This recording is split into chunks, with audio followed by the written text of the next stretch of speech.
আসসালামু আলাইকুম, this is your boy Deshi Sabbir and welcome back to another video. কেমন আছেন সবাই? আশা করি সকলে ভালো আছেন। তো আজকে আমরা যাচ্ছি মাছ ধরতে। তো মাছ ধরতে যাওয়ার সময় আমাদের সাথে দেখা হয়ে গেল আমাদের আলম দাদার সাথে, যে কিনা সবসময় মাঠে ঘাটেই থাকে। তো আমরা আলম দাদার সাথে দেখা করার পরে বেরিয়ে পড়লাম মাছ ধরার উদ্দেশ্যে। আমাদের জমির দিকে যাচ্ছিলাম। আমাদের জমিতে একটা ডোবা আছে। তো দেখতে পাচ্ছেন এখানে অলরেডি ধান কাটা প্রায় শেষের দিকে, অলরেডি অনেকগুলো ধান কাটা শেষ। তো আমরা এই ভিডিওটা বেশ কিছুদিন আগে করেছিলাম, তো এই ভিডিওটা একটু দেরি হয়ে গেছে ছাড়তে। তো যাই হোক, তখন মোটামুটি জমিগুলোতে মোটামুটি পানি ছিল, আর আমার সাথে ছিল কয়েকজন খুদে বাহিনী, যাদেরকে নিয়ে মূলত আমরা আজকে মাছ ধরতে যাচ্ছি। তো আমাদের জমিতে যে ডোবাটি রয়েছে, আমাদের মূলত 3টা ডোবা রয়েছে। তো তার মধ্যে যে কোনো একটা আমরা আপনাদেরকে দেখাবো, কেননা সবগুলো দেখাতে গেলে ভিডিওটা অনেক বড় হয়ে যাবে। আর দেখতে পাচ্ছেন ছেলেপেলেরা লাফ দিয়ে পার হচ্ছে। তো আমরা প্রায় ডোবার কাছাকাছি চলে এসেছি। ইতিমধ্যে আমার দাদু অনেক আগে এসে পৌঁছে গেছে। আমরা ভিডিও করতে করতে আসতে একটু লেট হয়ে গেছে। তো দেখতেই পাচ্ছেন এখানে বালতি রয়েছে। আর আজকে মূলত আমি নিজে হাতেই ডোবাটা সেচবো। সেচার পরে দেখবো যে মাছ টাছ কোনো কিছু পাওয়া যায় কিনা। তো দেখতেই পাচ্ছেন আমি এখানে গাইস, আমরা এখন সিটা শুরু করে দেব। হ্যাঁ, আজকে আমি নিজেই সিচবো, ঠিক আছে? এই যে বড় বড় বালতি।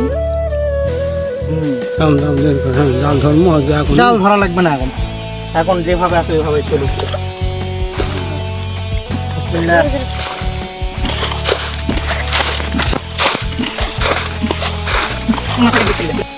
অলরেডি অর্ধেকের বেশি পানি ছিটা শেষ। ওকে, আর সামান্য কিছু পানি আছে, এটা ছিটার পরে আমরা এখন এই যে ঢিঙ্গা আছে, এই ঢিঙ্গাটা উঠাবো।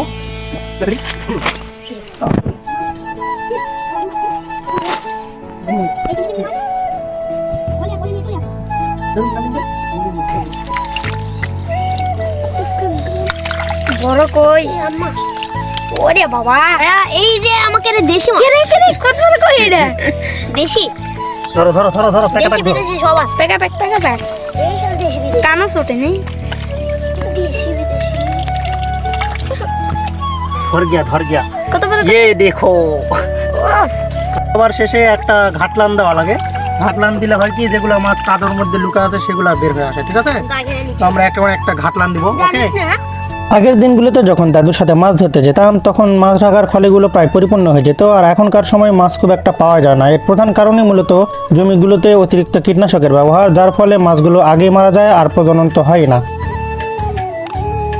আপনি মাথা দেশ ও কই ধরিছু?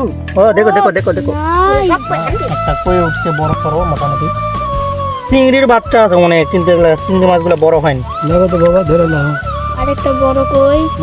যাই হোক, আপনাদেরকে আগেই বলে রাখা ভালো, আমি কিন্তু খুব একটা মাছ ধরতে পারি না। তো আমাদের গ্রামের খুদে বাহিনীরাই মূলত আমাকে মাছ ধরতে সাহায্য করে। আর এমনকি এই ভিডিওটা যে দেখছেন, এই ভিডিওটাই তারাই রেকর্ড করে। তো আমরা মাছ ধরার পর মূলত পুকুরে নিয়ে যাই, পুকুরে নিয়ে যাওয়ার পরে ভালোভাবে দিয়ে ফেলি। তো এই ছিল আমাদের আজকের ভিডিও। ভিডিওটি ভালো লাগলে লাইক কমেন্ট শেয়ার করতে ভুলবেন না। আর অবশ্যই যারা আমার এই পেজটাকে ফলো দিয়ে রাখেননি, তারা অবশ্যই ফলো দিয়ে আমাকে সামনের দিকে এগিয়ে যেতে সাহায্য করবেন। ধন্যবাদ সবাইকে, খোদা হাফেজ।